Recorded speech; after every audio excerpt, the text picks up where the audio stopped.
Hello, good evening. Welcome back to I Care for Your Brain with neuropsychologist Dr. Karen Sullivan. That is me. I am here today with a really special announcement. We are going to announce our new 90-minute webinar program and how you can sign up for it. And what am I going to be focusing on? Some of you may know me from some of my other webinars, which are a little different from the free brain health lectures that I have been bringing you once a week for the last 4 years. And I'm going to tell you today how they're different, what you get in this that we're not able to offer in the regular weekly series. So some of you have attended my webinars, which tend to be anywhere from 90 minutes to 4 hours. We have done them on some very specific brain health challenges. So we had a wonderful one on essential tremor. That one was 4 hours. We had a 2-hour one on orthostatic tremor, and we've also done a stroke series of webinars. So what I wanted to do with this new series was to pick a topic that was relevant to all of you in the brain health community. My other webinars, they are very specific, but it's been because those groups really need a very specific curriculum of education. Anyone with a brain should care about the topic we're going to announce tonight, and especially if you have a brain health challenge.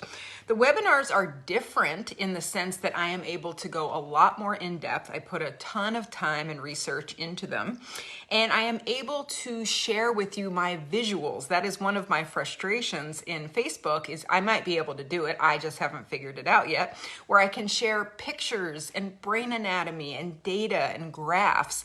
I am able to do that in my webinars because it's a PowerPoint presentation and the camera goes back and forth between me and the slides. It's also interactive, so people get to ask me questions as I'm talking, and at the end we always do a live question and answer. It's also something that you then have access to see at a different time than when I'm offering it when it's live, and as many times as you want. You also get a copy of my PowerPoint so you can refer to it or share it with your doctor. That's what a lot of people have told me that they do. So what we talk about in I Care for the Brain always has a couple core values. Our core values are that we discuss things that are based in science, evidence-based information, and it's all about empowering with education. Once you know better, you definitely do better. But it's also how can we use our new understanding to change the way we treat, to change the way we manage, to change the way we cope with different brain health challenges. So at the heart of what we're doing is helping you to make more informed decisions about your brain, about the health of your brain. So before recently, the legs of the brain health stool, so to speak, had a couple different legs on them. There is exercise, which we know is very powerful for brain circulation. We know nutrition is very important, but we think of it from a brain-only perspective. So how do we increase blood flow? How do we reduce inflammation? We know that mental stimulation is really important, kind of the use it or lose it mentality. We know that social engagement is very important, but we really have a new one that has emerged in the last since 1980, but we've really only gotten a good handle on it since, maybe the last 5 years, with the last year being the most important. And that's what the new webinar is focused on. So we now have enough reputable knowledge and data where I feel that I can put it into a solid education program for you and give you the guidance. So we have a new stool on the brain health ladder, okay? And so I bet it's one that you've heard about, but I bet it's one that you and your doctor have not talked about, and you really haven't been given a 5-star education on it, okay? So without further ado, got the drum roll. What we are gonna talk about in this webinar is the brain-gut axis. So if you have a brain and you have a GI tract, then you need to be interested and concerned with this topic. So what I have been learning about in these last few months is the absolutely fascinating bi-directional connections that will absolutely amaze you and empower you with new information, especially if you are someone who loves to be informed and loves to know what should I really be doing. So when I say bi-directional, what I mean is the gut is directly communicating with the brain and the brain is directly communicating with the gut, and they are constantly in a state of influence, modulation, regulating, turning things on and off. We have many pathways that are possible in the brain-gut connection, but we are going to spend time learning about the vagus nerve. So this is the most direct route because we have receptors throughout the vagus nerve that detect and transmit information from the gut to the brain. So the vagus nerve is the longest cranial nerve. Not a lot of people have made that connection. And it's made up of two bundles of neurons that run up and down both sides of our body. They go from the origin, which is in the brainstem part called the medulla oblongata, and they go all the way through the neck, through the chest, and down to the abdomen. So these are the direct routes of communication. The left and the right vagal nerves contain about 75% of our parasympathetic nervous system. So this is where you start to hear a lot about mood impacts from gut brain, trauma impacts, but what we're really going to focus on are the brain health impacts. So about 90% of the information through the vagus nerve goes from the bottom up, so from the gut to the brain, and about 10% is from the brain down. So really what this is telling us is there's a ton of information that is coming from the gut, and when I mean gut, it's not just your stomach or your intestines. It's literally from where the food goes in to where the food goes out, and it's different the whole way down. It's really interesting. And we have insights now. We are at the time in science where we can be applying this to patient care. So this has been something that I've been incorporating with my patients in the last few months. And I know many of you write and, would love to have me as your doctor or a doctor like me in your community. These webinars are really your chance to learn from me as if we were doctor and patient. So the brain is very focused on keeping microorganisms out. We have all sorts of specialty tissues that do this, specifically the blood-brain barrier, which surrounds the brain with very special mesh to kind of keep foreign invaders out. The GI tract is totally the opposite, and a big focus of this webinar is going to be the collection of good and bad bacteria that are colonized in all of our GI tract. So it's not like we just want all good in there. It's not possible, but we certainly don't want bad bacteria to be overrunning the system. The main concern in our community, the brain health community, is that this communication can modulate inflammation. So I'm going to talk to you tonight about some data related to movement disorders and stroke, where we now have evidence that this can really foul things up and really make symptoms worse. So this gut-brain communication system is regulating our ability to handle stress, depression, anxiety, our cognition, the way we're thinking, and our immune system. This is one of the most important things to understand because it relates to inflammation, okay? So, people in Chinese medicine, Ayurvedic medicine, they've known about the gut-brain connection for a long time. But in the West, we have only really stumbled upon it since 1980. So it's only in its 40s. But like I said before, really in the last few years, and even since 2020, we're now really getting into not just gut hormone, gut stress, gut depression, we're really getting into these brain health conditions. So the most research has been done in Parkinson's disease. There has very recently been a few papers on dystonia and essential tremor, nothing on orthostatic tremor yet. I certainly looked. And if you understand Parkinson's, if you live with it or you know someone who does, you know that the gut is very involved with the development of Parkinson's and how it progresses over time. So before a tremor starts, 20 years on average before someone gets a tremor from Parkinson's, they have issues with their GI tract in the form of constipation. So that is the first slowness that is experienced by the body alongside a loss in a sense of smell. So they have done all sorts of experiments to understand this relationship a little bit better. A lot of them are using mice. And so I wanted to just share some of those with you tonight, so you can kind of get a flavor for how interesting this data is. So in mice, if you take out the gut completely and you find a way to get nutrition to these animals, you will be able to completely reduce movement disorder symptoms. Okay, so right there, that's giving us this insight that, man, there is a lot of important communication there. If you take a gut microbe collection from someone who has Parkinson's, okay, from a mouse that has Parkinson's more realistically, and you put it in a mouse that does not have Parkinson's, you see Parkinson's symptoms in that non-Parkinson's mouse, okay? If you sever the vagus nerve in animal models, you completely cut off access between the brain and the gut, and it reduces the risk of developing Parkinson's disease very extremely.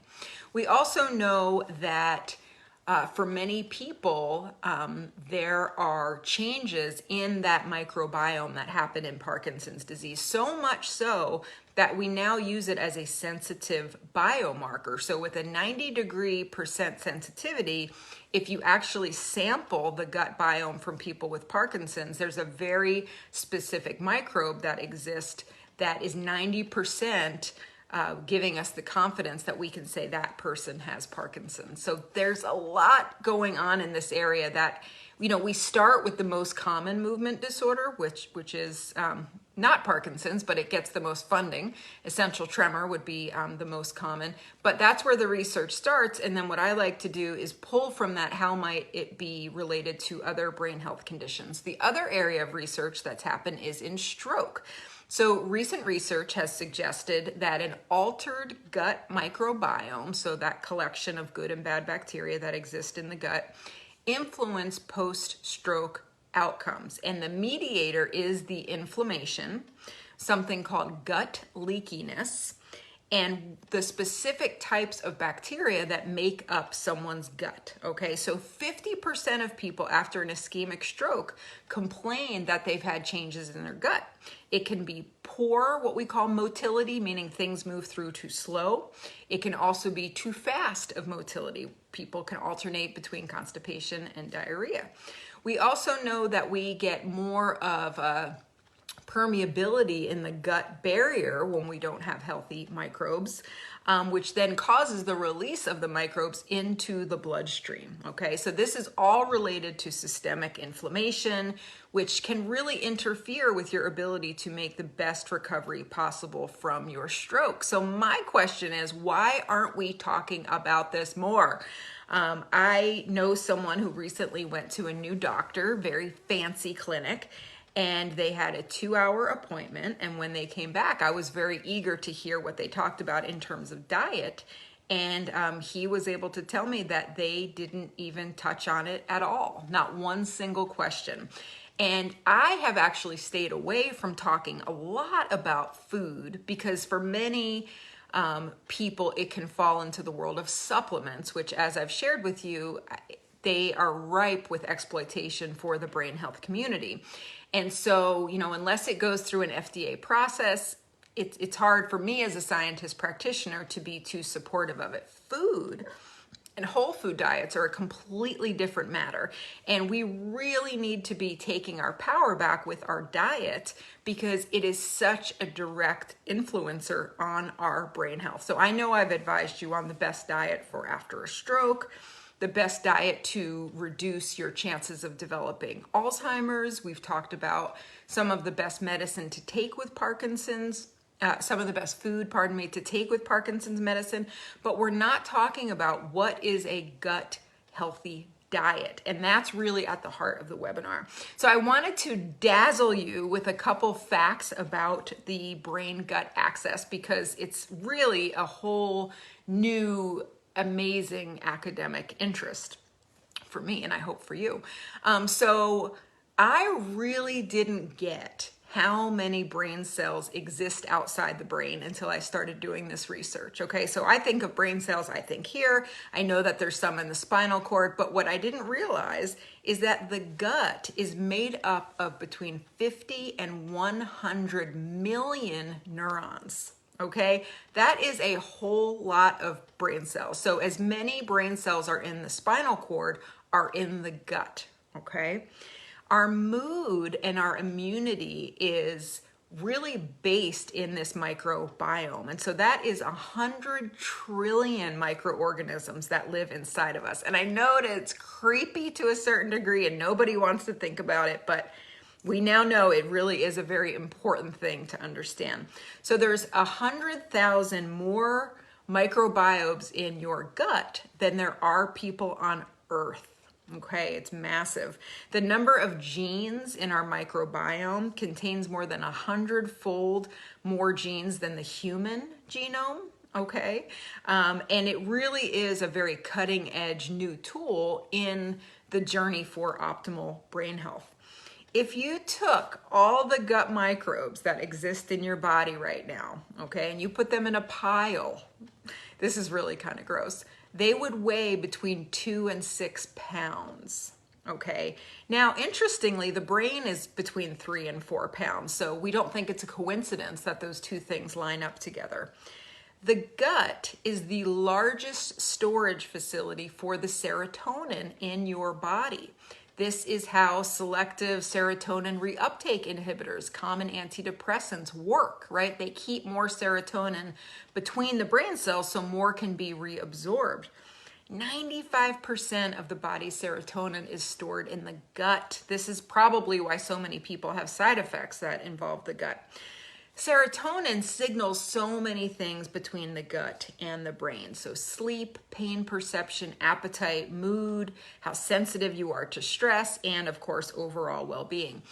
What is difficult in brain-gut axis research is that no two guts are the same. What I have is completely different than what you have. What I have is based on many different factors, including if I was born vaginally, if I was born by C-section, what I was fed as a child between, breast milk and formula, if I had pets in my house growing up, if I continue to have animals, and most influential is the food, the substances that I put into my body.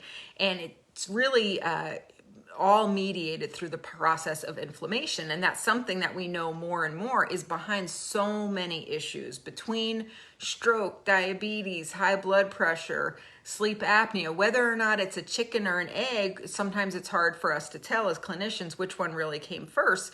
But we certainly believe now that knowing how to create a healthy gut is a whole brand new tool. And so I really want to take this time with you, that 90 minutes that we're going to announce all the details at the end of this talk today, and really meet with you to talk about the specifics, really give you an A to Z top of the line education. So of course, one of the things we have to focus on is diet, right? Because a gut healthy diet is not a heart healthy diet. It's not specifically an inflammation diet. There's some very specific foods that you probably have no idea that you should be eating. So that kind of goes along with my general philosophy that you can only help yourself as much as you know. That's why information and knowledge is just so key. So diet is a really important part of what we need to talk about. But I also want to introduce you to a very new cutting edge therapy that is coming out of this new respect for the gut-brain axis. And I am wondering how many of you know about this. I'm going to share some data with you as it relates to Parkinson's and essential tremor. But the new treatment that we're going to talk about is a fecal transplant. That's right, it's a poop transplant. Okay, so the idea is to restore the beneficial microbiome into people's guts who are overrun with unhealthy, unhelpful, non-supportive gut bacteria. So this really all started in people who have something called C. diff, which is an infectious diarrhea that's very debilitating. And when they do fecal transplants, these people 100% of the time in many studies are cured. Okay, so I'm going to tell you how they do fecal transplants. There's many different ways they can do this. And yes, it's taking the poop from a healthy person and getting it into the body of someone who needs the healthy gut. They do this by pills, which is humorously referred to as a crapsule, right? So not a capsule, but a crapsule. Also through, a process of doing a colonoscopy. They also have other ways that we'll have the great joy of talking about. But when they've done this, when they've transplanted the stool in animal models, they can make an obese mouse who has a absolutely voracious appetite into a very lean mouse who is not interested in overeating just by changing the gut biome, okay?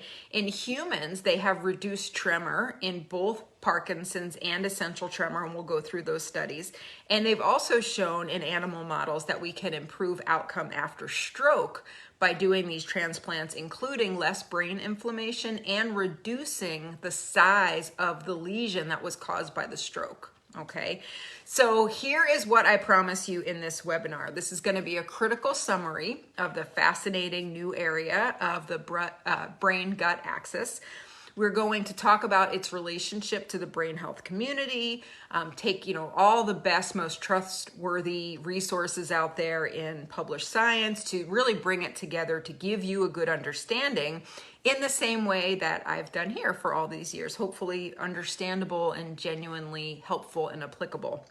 We're going to talk all about the top 4 threats to your gut health. One of them, I can tell you, is antibiotics. And so we need to be teaching people how to recover the brain-gut connection and our microbiome in the gut after we take antibiotics. They are amazing. They've given us huge advances in medicine. They've certainly saved, millions of lives.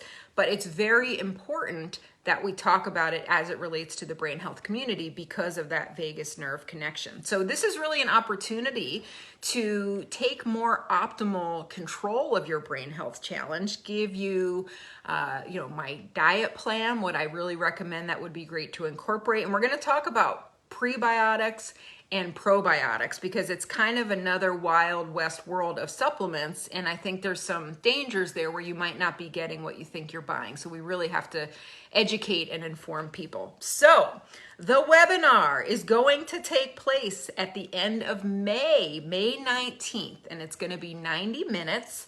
It's going to be at 5:30 Eastern Standard Time because of where I am in the US.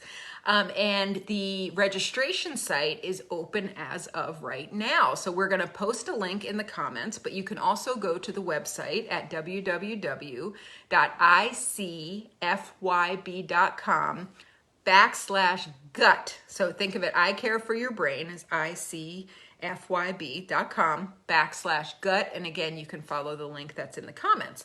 So 90 minutes, you get the personal invitation to meet with me on Zoom.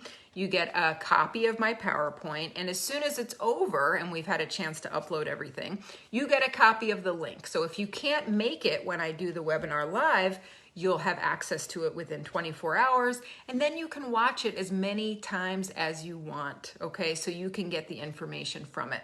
Now, there is a small fee that goes along with these webinars. Everything we've done here on Facebook for the last 4 years, hundreds of hours of brain health lectures, those are free, and those are my service to our Facebook community, and I'm more than happy to do them.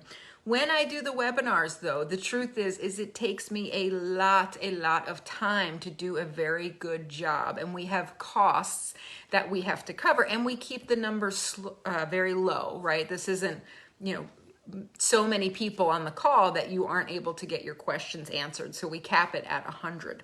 We also always take the chance with our webinar to make a nice, generous donation to a nonprofit that is doing good work in the area. So we are going to be making a donation to the Center for Human Microbiome Studies at Stanford University. So part of your registration fee will go towards making a donation to those people who are doing really such incredible work. So, we're living in this time of really important, interesting research. And what I worry about is that you are not getting this information from your doctors, and that we really have an obligation to talk with you about it, to put you in more control of the future of your brain health. So I sincerely hope that you will join me.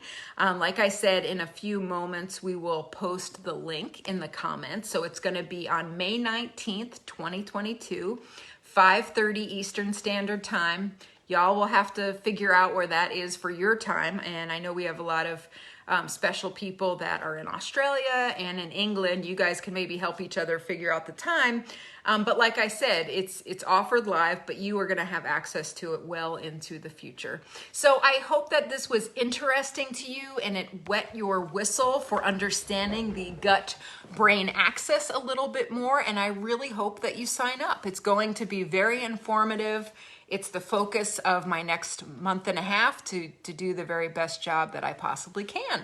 So thank you all so much for joining me here tonight, and I'll see you very soon on here, but I also hope to see you in May on Zoom. Take care. Thanks so much. Bye-bye.